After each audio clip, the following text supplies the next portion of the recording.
დილამშვიდობის ასევე მოგესალმებით. დიდი მადლობა თქვენი ყურადღებისათვის. ახლა ძირითადი თემა გვექნება კვლავ თამბაქოს ინდუსტრია, როგორც ცდილობს სხვადასხვა ჯგუფების მოსყიდვას და უკვე ამ ეტაპზე ჩვენს მეგობრებს და კოლეგებს დაიწყეს ნადირობა სამედიცინო პერსონალზე და უკვე რამოდენიმე თვის განმავლობაში ფილიპ მორისი ასპონსორებს სპეციალურ შეხვედრებს სამედიცინო სფეროს წარმომადგენლებისათვის და ავრცელებს მისი ერთ-ერთი მარკეტინგული ხრიკის ჩარჩოს. ეს გახლავთ ზიანის შემცირების შეფუთვით აპირებენ მათი ახალი პროდუქტის, იცით თქვენ გასულ წელს ბაზარზე ოფიციალურად გამოჩნდა მათი ახალი პროდუქტი, ეგრეთ წოდებული აიქოსი, რომლის მავნეობაზე ცოტა მოგვიანებით უფრო მეტ ინფორმაციას მოგაწვდით და ცდილობენ განხეთქილება შეიტანონ სამედიცინო საზოგადოებაში საქართველოშიც, რა თქმა უნდა სხვა ქვეყნებშიც ცდილობენ, მაგრამ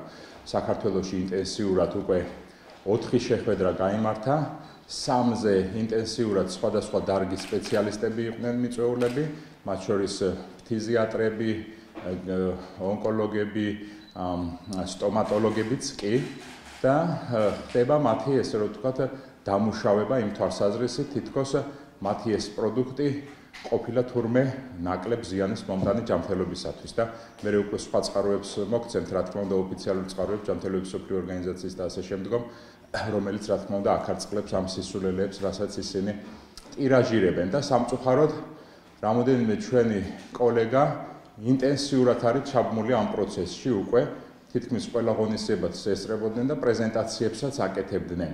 ჩვენ სამწუხაროდ ცოტა გვიან მოგვივიდა ეს ინფორმაცია. ეს იყო დაახლოებით 2 კვირის უკან, როდესაც შევიტყვით, რომ 24 ივნის წინანდალში აპირებდნენ მორიგ შეხვედრას, ოღონდ იქ უკვე ჟურნალისტებთან, ეკონომისტებთან, იურისტებთან ერთად სამედიცინო სფეროს წარმომადგენლებიც იქნებოდნენ და რა თქმა უნდა, ძირითადი თემა იქნებოდა ის საკანონმდებლო ინიციატივა, რომელსაც ფილიპ მორისი და სხვა კომპანიები ახლა ინტენსიურად ლობირებენ და უწევენ, ესე რომ ვთქვათ, ამ შემთხვევაში ლობირებას საქართველოს პარლამენტში. ანუ თავარი ამბავი მაინც გახლავთ ის, რომ სწორედ საზოგადოების ეს აქტიური ფენები ჩართული იყვნენ ამ ცრუ კამპანიაში, ეგრეთ წოდებული თავი, ესე ვთქვათ, ზიანის შემცირების და რას წარმოადგენს ზიანის შემცირება თამბაქოსთან დაკავშირებით, ამაზეც გეტყვით, ჩართონ ეს ჩვენი კოლეგები ინტენსიურად. რა თქმა უნდა, ეს არ ხდება ლამაზი თვალების გამო, იცით თქვენ, საკმაოდ დიდი რესურსი აქვს ფილიპ მორის, 2017 წელს $1 მილიარდი გამოყო სწორედ ამ ახალი პროდუქტის პოპულარიზაციისათვის და ის მსოფლიოს მასშტაბით, მათ შორის უკვე საქართველოშიც შემოაღწიეს, ყიდულობს ამ მიმართულების, მათ შორის სამწუხაროდ თქვენს კოლეგებსაც და ჩვენ კოლეგებზე უკვე ინტენსიურად გამოვიდნენ სამწუხაროდ. რომელიც უკანონოა და რატო არ უკანონო გეტყვით. 2018 წლიდან აკრძალულია ყველა სახის რეკლამა, პოპულარიზაცია, სპონსორობა თამბაქოს ინდუსტრიის მხრიდან ან მისი საშუალებით სხვა ორგანიზაციის მხრიდან. ასეთი ორგანიზაცია სამწუხაროდ გამოჩნდა საქართველოში, ეს გახლავთ სოციალური კვლევების ინსტიტუტი, რომელიც ამ თანხას იღებს და ჩვეულებრივად მერე უკვეთავს სასტუმროებს და შესაბამისად უკვე მიდის, როგორც გითხარით, ჩვენი კოლეგების და სხვა დარგის სპეციალისტების წვინების რეცხვას, სრული ამ სიტყვის მნიშვნელობით. ჩვენ, რა თქმა უნდა, ეს როგორც კი შევიტყვეთ, მაშინ პარლამენტში ჰქონდა სპეციალური შეხვედრა არაგადამდებელ დაავადებებზე და მაშინ ჩვენს კოლეგებს და პარლამენტის წევრებს, ასოციაციის ხელმძღვანელებს და ასე შემდგომ მივმართეთ, რომ არ გაბმულიყვნენ თამბაქოს ინდუსტრიის მახეში და შესაბამისად არ მომსახურებოდნენ ამ კონკრეტული ბიზნეს ინტერესებს და არ მოეხდინათ კონკრეტული პროდუქტის რეკლამა, პოპულარიზაცია. საბედნიეროდ, ვინც პროფესიონალია და ამ დარგში წლების განმავლობაში მუშაობს, მათ ძალიან კარგად გაიგეს ეს პრობლემა და შესაბამისად ისინი გამოეთიშნენ ამ, ესე რომ ვთქვათ, თამბაქოს ინდუსტრიის ზეგავლენებს. თუმცა ბოლო შეხვედრაზე, სადაც მეც პირადად მივედი, ჩვენს კოლეგებთან ერთად, კვლავ დაფიქსირდა იგივე ადამიანები, რომლებიც წინა შეხვედრებზე იყვნენ და სამწუხარო ფაქტი გახლავთ, რომ ეს ხალხი ჯანდაცვის სამინისტროს ხელმძღვანელობდნენ წლების განმავლობაში და მათ სამწუხაროდ არა აქვთ არანაირი გაგება რა არის თამბაქოს კონტროლის ჩარჩო კონვენცია, არც კარგად იცნობენ თამბაქოს კონტროლის კანონმდებლობას ქვეყანაში და მით უმეტეს წარმოდგენა არა აქვთ საერთოდ თამბაქოზე თავის დანერგების სტრატეგიებს. ეს გამოჩნდა რა თქმა უნდა მათ პრეზენტაციებში და ძირითადი ხაზგასმა, როგორც გითხარით, იყო გახურებადი თამბაქოს, ნაწარმი თურმე ლამის და რა კარგი ყოფილა ჯანმრთელობისათვის. ამის ტირაჟირება ხდებოდა და ბოლო გადამწყვეტი ესე რომ ვთქვათ, ლურსმანი ამ პროცესში დააჭედა ფილიპ მორისის მიერ დაფინანსებულმა იურისტმა, რომელიც ბიზნეს ასოციაციას წარმოადგენს და წლების განმავლობაში პარლამენტში შეაქვს ხოლმე საკანონმდებლო ინიციატივები და ეს ბოლო ინიციატივაც მისი შეთხზულია, ესე რომ ვთქვათ, და ფაქტიურად გაიშიფრა სიტუაცია, ანუ რისთვის ითრევენ თქვენს კოლეგებს, ჟურნალისტებს, ეკონომისტებს, იურისტებს და ბოლოს, როგორც გითხარით, ექიმებს. ითრევენ სწორედ იმისთვის, რომ მოახდინონ ფართო პროპაგანდა, მიუხედავად იმისა, რომ აკრძალულია ფართო პროპაგანდა ამ პროცესის და ითხოვენ რას, რომ იმის გამო, რომ თითქოს ეს ნაკლები ზიანის მომტანია ჯანმრთელობისათვის, შესაბამისად გადასახადით შესაბამის უნდა იყოს. არ შეიძლება ეს ჩვეულებრივი თამბაქოს ტოლი გადასახადით იბეგრებოდეს, ეს ერთი. მეორე, უნდა დაშვებული იყოს მისი პოპულარიზაცია სავაჭრო ობიექტებში და მოხდეს ფართო პროპაგანდა, ასევე ინტერნეტით რეალიზაცია უნდა მოხდეს. ასევე არ უნდა იყოს მათ კოლოფებზე დატანილი სამედიცინო გაფრთხილებები პიქტოგრამების ჩათვლით, რაც საკმაოდ მიღებული პრაქტიკაა უკვე იმ ზიანიდან გამომდინარე, რასაც ეს ახალი ტიპის პროდუქტები, ეგრეთ წოდებული გახურებადი თამბაქოს პროდუქტები იწვევენ. ანუ ყველაფერი ეს ხდებოდა, ფინანსდებოდა, სპონსორდებოდა სწორედ იმ მიზნით, რომ პოლიტიკის შეცვლაზე გავლენა მოახდინოს ამ ცნობილმა სახეებმა. მათ შორის, როგორც გითხარით, ყოფილმა ჯანდაცვის მინისტრმა, ყოფილმა ჯანდაცვის მინისტრის მოადგილეებმა, სამწუხაროა, რომ ასეთი მინისტრები და მოადგილეები გვყავდათ ჩვენ, რომლებიც საერთოდ ვერ ერკვევოდნენ თავის დროზე და ეხლა ჩაერთვნენ ამ პროცესში და ამ პროცესშიც ბოლომდე სამწუხაროდ ვერ ერკვევიან, რასთან აქვთ საქმე. ამიტომ ჩვენ გავავრცელეთ განცხადება 6 დღის უკან სპეციალურად ნებისმიერი ჩვენი კოლეგისათვის, რომ ამ თამაში არ მიეღოთ და ამ მასკარადში სრული ამ სიტყვის მნიშვნელობით მონაწილეობა.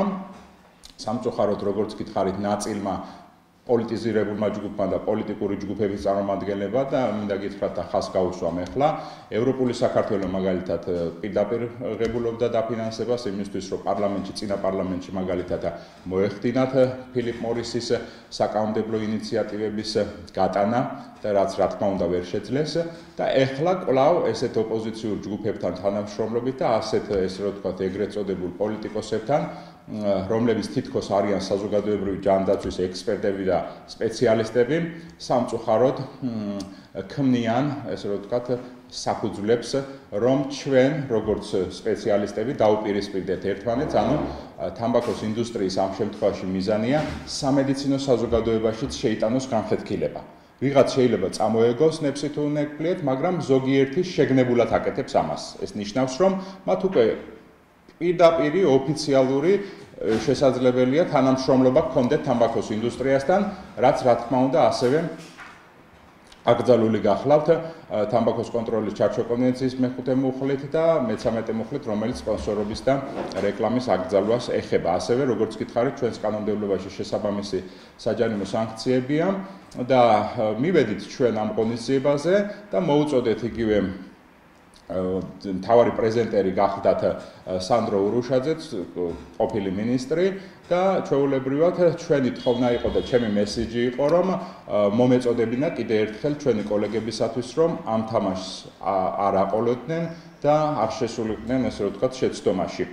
შემდგომ მოხდა შემოსავლების სამსახურის მხრიდან მათი წარმომადგენლებიც იყვნენ ამ პროცესზე, როგორც მიმდინარე კანონდარღვევაზე, რახან უკანონო სპონსორობის ფაქტი დაფიქსირდა და შესაბამისად მათ მოახდინეს რეაგირება, მოხდა შესაბამისი, ესე რომ ვთქვათ, ორგანიზატორების ფილიპ მორისის წარმომადგენლისა და ასევე სოციალური კვლევების ინსტიტუტის, რომელიც თანაორგანიზატორი იყო ამ პროცესების შესაბამისად გამოკითხვა და რა თქმა უნდა ჩვენი ორგანიზაციის წარმომადგენლებიც იქნენ გამოკითხულები და შესაბამისად ამ დოკუმენტებზე და ფაქტებზე დაყრდნობით უკვე შედგება შესაბამისი სამართალდარღვევათა ოქმი, რომელიც გადაეცემა რა თქმა უნდა სასამართლოს განხილვისათვის. ეს პროცესია, ამიტომ დღევანდელ დღემდე ჩვენს კოლეგებს ჰქონდათ საშუალება რომ გამოეხატათ ოფიციალურად რომ ისინი არანაირ ურთიერთობაში, არც პირდაპირ, არც არაპირდაპირ არ არიან თამბაქოს ინდუსტრიასთან, ან მომავალში არ იქნებიან. წინააღმდეგ შემთხვევაში ჩვენ დავიტოვეთ უფლება, რომ ეს ადამიანებიც თქვათ მოგვეხდინა მათი შესაბამისად მიკუთვნება, ხო? არიან ისინი რჩებიან საზოგადოებრივი ჯანდაცვის ინტერესების მხარეს თუ უკვე წარმოადგენენ ბიზნესის ამ შემთხვევაში კონკრეტული თამბაქოს ინდუსტრიის მხარეს. ეს ჩვენთვის არის სასახად მნიშვნელოვანი. იმ შემთხვევაში თუ აღმოჩნდა კიდე რომ ისინი კვლავ თამბაქოს ინდუსტრიის მხარეს წარმოადგენენ, რა თქმა უნდა მოხდეს ამის დიფერენცირება და უნდა ითქვას, რომ ეს პირები არიან მხარე და შესაბამისად მათ საზოგადოებრივი ჯანდაცვის ინტერესების კუთხით არანაირი უფლება არ ექნებათ რომ შესაბამისი ღონისძიებები განახორციელონ და შეაცდინონ იგივე ამ შემთხვევაში თამბაქოს მწეველები და შეუქმნან ცრუ ილუზია, როგორც ადრე წვრილი სიგარეტების ეგრეთ წოდებული slim სიგარეტების შემთხვევაში მოხდა და დიდი ნაწილი იმის გამო რომ თითქოს ნაკლები კუპრიდან, ნაკლები ნიკოტინი, ნაკლები ზიანის მომტანი იქნებოდა, ესე ხდებოდა ამის პოპულარიზაცია, საპირისპირო დამტკიცდა სამეცნიერო კვლევებით, ოღონ ამას დაჭირდა 15 წელი. 15 წლის თავზე აღმოჩნდა, რომ ეს წვრილი სიგარეტები უფრო ღრმად ჩაისუნთქება და შესაბამისად აზიანებს ფილტვის ისეთ უბნებს, ქვედაწილებს, რომლებიც უფრო სუსტია და ვერ უძლებს ამ ქიმიურ ზემოქმედებას, რაც თამბაქოს კვამშია და შესაბამისად კიბოს შემთხვევები მაგალითად ფილტვის უფრო ადრე დადგა, ვიდრე ჩვეულებრივი თამბაქოს მოხმარების შედეგად. ამიტომ სამწუხაროდ ის ადამიანები უფრო ადრე გარდაიცვალნენ, მაგრამ ბიზნეს უფრო მეტი მოგება დარჩათ. იმიტომ რომ ერთი კოლოფის ნაცვლად, როდესაც ისინი ჩვეულებრივ თამბაქოს მოიხმარდნენ, წვრილი სიგარეტი, რა თქმა უნდა, 2 კოლოფი ჭირდებოდათ და უფრო მეტი თანხა მოიღეს, მოკლედ ამ მწეველებისაგან, ამ მარკეტინგული ხრიკით და დღესაც იგივე ხდება.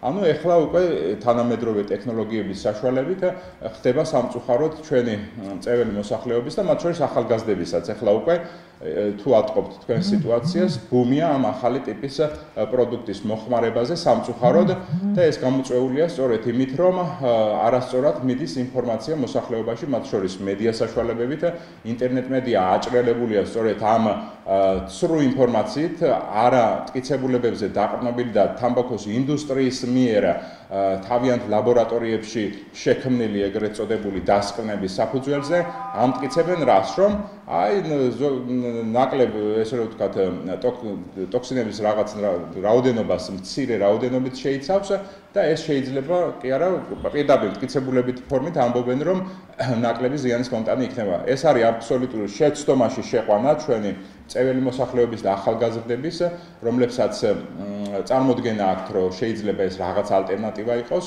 ამ შემთხვევაში მოგახსენებთ შემდეგს, რომ უკვე არსებული კვლევებით ეგრეთ წოდებული ეს აიქოსი შეიცავს დიდი რაოდენობით ნიტროზამინებს, ეს ნიტროზამინები გახლავთ სწორედ კანცეროგენები, სერიოზული კანცეროგენები, რომლებიც მოკლე პერიოდში იწვევენ სწორედ უჯრედის გარდაქმნას, კიბოს უჯრედად და შემდგომ უკვე გამრავლებას, აცეტილდეჰიდი, აკროლეინი, ფორმალდეჰიდი და ასე შემდგომ. ანუ მათში ამ ნივთიერებების კონცენტრაცია უფრო მეტია. იცით თქვენ რომ ეს არის ჩვეულებრივი თამბაქოს პროდუქტი, უბრალოდ ის არის ქიმიურად იმდაგვარად დამუშავებული, რომ ცეცხლი არ ეკიდება, უბრალოდ იწვის გახურების შედეგად, ხო? და იმ წარმოქმნილ კვამში, რასაც ისინი აეროზოლს უწოდებენ, არის როგორც გითხარით, ეს ტოქსიური ნივთიერებების საკმაოდ დიდი კონცენტრაცია და ასევე კანცეროგენული ნივთიერებების. შესაბამისად, გარდა იმისა, რომ ესენი ამბობენ, რომ თქვათ ნაკლები ზიანი მოაქვს ჯანმრთელობისთვის, ეს რა თქმა უნდა აბსურდია, გარდა ამისა, ამბობენ, რომ ეს შეიძლება განვიხილოთ თავის დანებების საშუალებათაც. ესეც აბსურდია, იქედან გამომდინარე, რომ ნიკოტინს თავისთავად შეიცავს, ანუ ნიკოტინზე დამოკიდებულება ნარჩუნდება, ასევე ქცევითი დამოკიდებულება ეს მოწევის პროცესი ნარჩუნდება, ასევე სოციალური დამოკიდებულება რახან ეს უკვე მოდურად იქცევა და ახალგაზრდებისათვის და სხვა კატეგორიის მომხმარებლებისთვის უკვე მოდად ითვლება და შემოდის ეს ტენდენცია უკვე სოციალური მიმღებლობა ამ პროდუქტის იზრდება, ესეც შეცდომაში შეყვანა რა თქმა უნდა ამ მომხმარებლების, იმიტომ რომ არის მოსაზრება ჯანმრთელობის მსოფლიო ორგანიზაციის, რომ ის ქიმიური ნივთიერებები, რომელთა ბუნება ჯერ კიდე არ არის ცნობილი და რომელიც ამ კვამშია კონცენტრირებული, შეიძლება უფრო სასიკვდილო აღმოჩნდეს და უფრო მალე გამოიწვიოს კონკრეტული დაავადებები, ვიდრე ამ შემთხვევაში ჩვეულებრივი თამბაქო იწვევს. ამიტომ ერთადერთი ჯანსაღის სწორი გამოსავალი არის თამბაქოზე თავისდანებების ის საშუალებები, რომლებიც რეკომენდირებულია სხვადასხვა სერიოზული ორგანიზაციების მიერ, ეს არის მეიოს კლინიკა ამერიკის შეერთებულ შტატებში თუ ჯანმრთელობის მსოფლიო ორგანიზაცია და იქ ნიკოტინ ჩანაცვლებითი თერაპიაზეც არის საუბარი და სხვა კონკრეტულ მედიკამენტებზე, რა თქმა უნდა, ფსიქოლოგიურ რჩევებთან ერთად და ფსიქოკორექციასთან ერთად, რომ მაქსიმალური შედეგი მივიღოთ და ეხლა აღმოჩნდა თურმე, რომ თამბაქოს ინდუსტრია თურმე ზრუნავს მწველებზე, რომ მათ ნაკლები ზიანი მიიღონ მათი ლეტალური პროდუქტისაგან, რომელიც აშკარად ვიცით, რომ აუცილებლად გამოიწვევს ნაადრევ სიკვდილობას და ნაადრევ ავადობას, ხო? ამაზეა საუბარი, ამიტომ ჩვენი მოწოდება იყო სწორედ სამედიცინო პერსონალისადმი, რომ ამ მანიპულაციებს, ამ შეცდომაში შემყვან სტრატეგიებს, მარკეტინგულ ხრიკებს არ წამოგებულიყვნენ ისინი და კიდევ ერთხელ თქვენი ეთერის საშუალებით და თქვენი სტუდიის საშუალებით მოუწოდებთ ჩვენს კოლეგებს კიდევ ერთხელ, რომ არ მოხდეს ამ კუთხით ჩვენი ესე რომ ვთქვათ საზოგადოების გაყოფა და განხეთქილების შეტანა, რაც როგორც თქვი, კიდევ ერთხელ ხაზს უსვამ თამბაქოს ინდუსტრიის მიზნებში და ამოცანებში შედის და ხვალდაზე, როდესაც ფილიპ მორისის ეს შეგდებული წინადადება შევა პარლამენტში, იმედი მაქვს თქო და კიდევ ხელ ვიტოვებ ამ იმედს, რომ იმათ მხარეს არ აღმოჩნდება ჩვენი კოლეგები, რომლებიც მათი სიტყვებით, მათი სწორედ იდეოლოგიით იტყვიან, რომ რა მოხდა მერე, ეს არის თითქოს ნაკლებ ზიანის მომტანი და მასზე გადასახადი ნაკლები უნდა იყოს, უნდა დაუშვათ მისი მარკეტინგი, ანუ რეკლამა, პოპულარიზაცია, სპონსორობა და ასე შემდეგ. ეს არის ძირითადი განცხადება, რაც მე მინდოდა დღეს გამეკეთებინა და თუ რაიმე კონკრეტული კითხვები გაქვთ, ან სხვა პირების შესახებ გაინტერესებთ ინფორმაცია, ვინც ესწრებოდა ამ ღონისძიებას, შემიძლია მოგახსენოთ.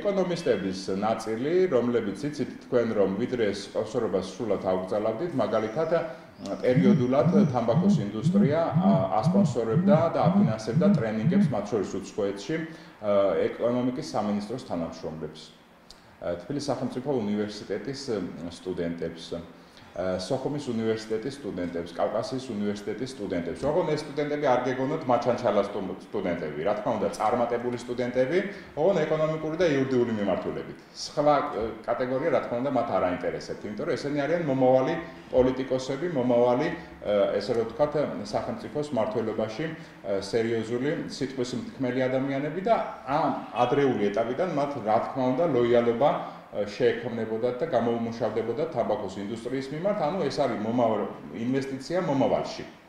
და მე მახსენდება ასევე 20 წლის წინანდელი, ეხლა დეჟავიუ გვაქვს თქო, ეგრე ვამბობდი, 2003 წელი იყო, ალექსანდრე კარტოზია იყო მაშინ განათლების მინისტრი, როდესაც მათ ფილიპ მორისთან გააფორმეს ოფიციალური ხელშეკრულება და რა იყო ამ ხელშეკრულების მიზანი, რომ ფილიპ მორისის მიერ შეკრებილ სამედიცინო პერსონალს და ფსიქოლოგებს უნდა ეხადაგათ სკოლებში თამბაქოს საწინააღმდეგოდ. ოღონდ მთავარი მესიჯი რა იყო თუ იცით და რა უნდა ყოფილიყო. ეს იყო რომ არ მოწიოთ 18 წლამდე. 18 წლის მერე მოწიეთ ჩვენი ბრენდები, არ მინდა დასახელება, რომელზეც იყო აქცენტები გაკეთებული და ყველა მიცოდა ამის შესახებ. ჩვენ რა თქმა უნდა სერიოზული პროტესტი ქონდა, სერიოზული სამედიცინო პერსონალი ჩართეს, არ მინდა ეხლა იმ კომპანიების დასახელება, საკმაოდ სერიოზული კომპანიებია, ჯანდაცვის პოლიტიკაში არიან 10 წლეულების განმავლობაში და სერიოზული ხალხია. მაშინ შეცდნენ და ბოდიში მოიხადეს და შეწყვიტეს ურთიერთობა და მათ შორის ერთ-ერთი გამორჩეული ფსიქოლოგი, რომელიც დღესაც ერთ-ერთი ტოპ ფსიქოლოგია საქართველოში, ამ მახეში გაებდნენ. მოკლედ ამის თქმა მინდა და როდესაც ჩვენ აუხსენით რასთან ჰქონდათ საქმე, მიუხედავად იმისა, რომ მაშინ სპონსორობა არ იყო აკრძალული და სამართლებრივი რეგულაციები ამ კუთხით არ იყო, მათ შეიგნეს გაიაზრეს, რასთან ჰქონდათ საქმე და შეწყვიტეს, რა თქმა უნდა, ურთიერთობა თამბაქოს ინდუსტრიასთან და არ მოემსახურეს მათ მიზნებს. მიუხედავად იმისა, რომ $10,000 უკვე მაშინ $10,000 კაიფული იყო.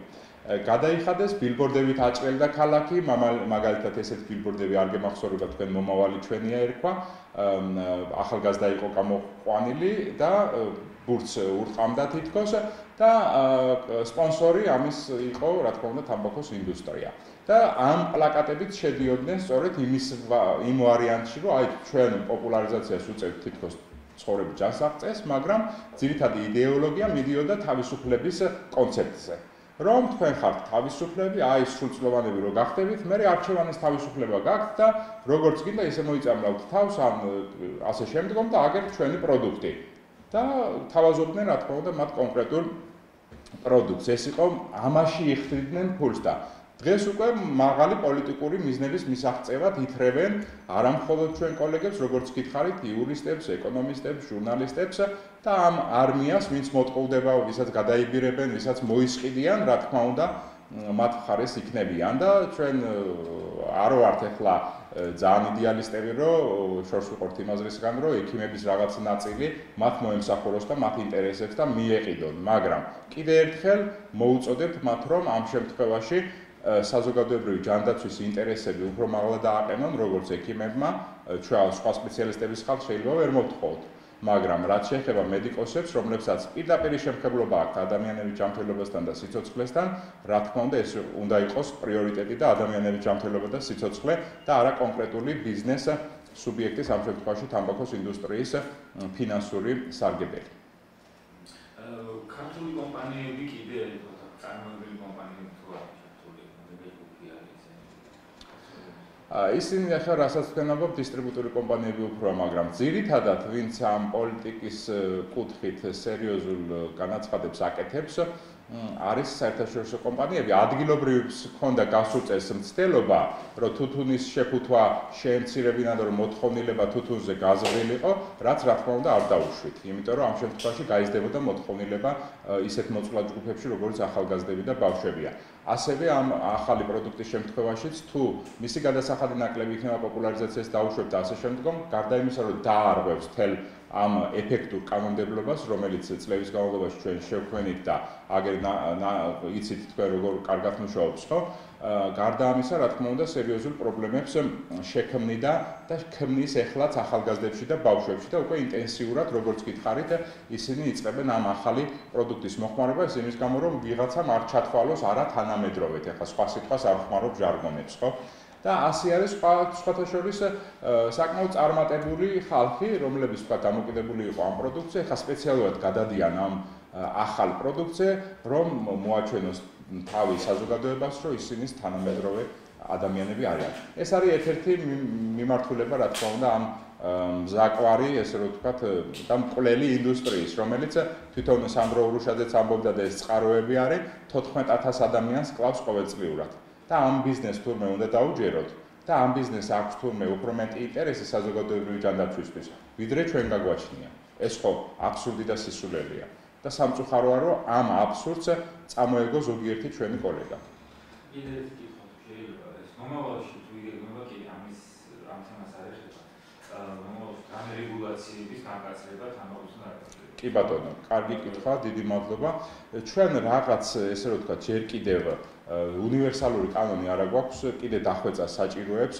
რა კუთხითაც ახლა ვაპირებთ ჩვენ მუშაობას, ეს არის იგივე ტაქსებში და კერძო ავტომობილებში, სადაც არასრულწლოვანი იმყოფება მოწევის აკრძალვა. ტაქსი რეგულაციის გარეშე იყო, იცით თქვენ და საკმაოდ ფართედ გავრცელებული საზოგადოებრივი ტრანსპორტია და აქ მართლა ილახება როგორც ზღოლების, ასევე გზავრების უფლებები წლების განმავლობაში. მეორე გახლავთ სათამაშო ბიზნესი. იცით თქვენ რომ სათამაშო ბიზნესის ნაწილში დაშვებულია, ნაწილში არ არის დაშვებული. ამიტომ ჩვენ ახლა იქ ჩვენი მოქალაქეები არ არის დასაქმებული, იქ არ ზარალდება ჩვენი მოქალაქეები, რა თქმა უნდა კი. ამიტომ ჩვენი კატეგორიული მოთხოვნა არის, რომ სათამაშო ბიზნესშიც მოხდეს სრული აკრძალვა თამბაქოს მოხმარების. ასევე ელექტრონული სიგარეტის დაბეგვრა სითხეების არის საკმაოდ დაბალი, თუ შევადარებთ ერთი კოლოფი სიგარეტი როგორი ბეგრება და შესაბამისად ჩვენი თხოვნა არის რომ ელექტროსიგარეტის სითხეების დაბეგვრა მოხდეს ერთი კოლოფის თანატოლად. ეს საერთაშორისო კალკულაციები არსებობს ამისა ექსპერტული და შესაბამისად ფინანსთა სამინისტროს ინიციატივა იქნება ალბათ ჩვენი აზრით, რომ მოახდინოს არა მხოლოდ ელექტრონული სიგარეტის სითხის, არამედ პერიოდულად ეს უკვე სახელმწიფო ინტერესია, იმიტომ რომ 2 წელიწადნახევარი საერთოდ გადასახადი არ მომატებულა ამ სფეროში, მაგრამ ფასები იმატებს და შესაბამისად მწეველები ამდიდრებენ ამ კრიმინალურ ბიზნესს, ფაქტიურად მათ უწყობენ ხელს, რომ განვითარდნენ და უფრო მეტად კარგად დაიპყრონ თავიანთი მარკეტინგული ხრიკებით მწეველების სხვადასხვა ჯგუფები.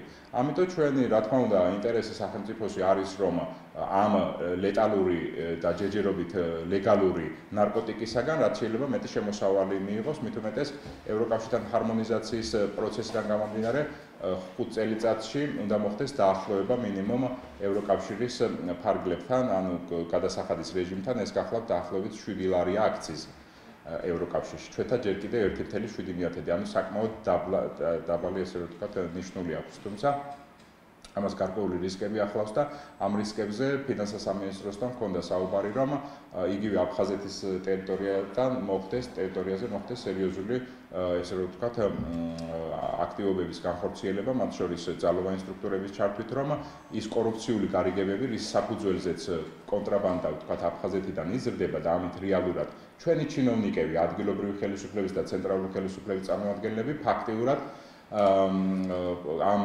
ოკუპირებულ, ესე რომ ვთქვათ, ოკუპანტ რეჟიმს უწყობს ხელს, რომ ფინანსურად გაძლიერდეს. ეს არ ვიცი, ესეთი ნონსენსი, არასახელმწიფოებრივი მიდგომა წარმოუდგენელია ამ ქვეყანაში და ეს ერთეულელა სამუდამოდ უნდა გადაიკეტოს იმ თვალსაზრისით, რომ კორუფციას უნდა ვებრძოლოთ.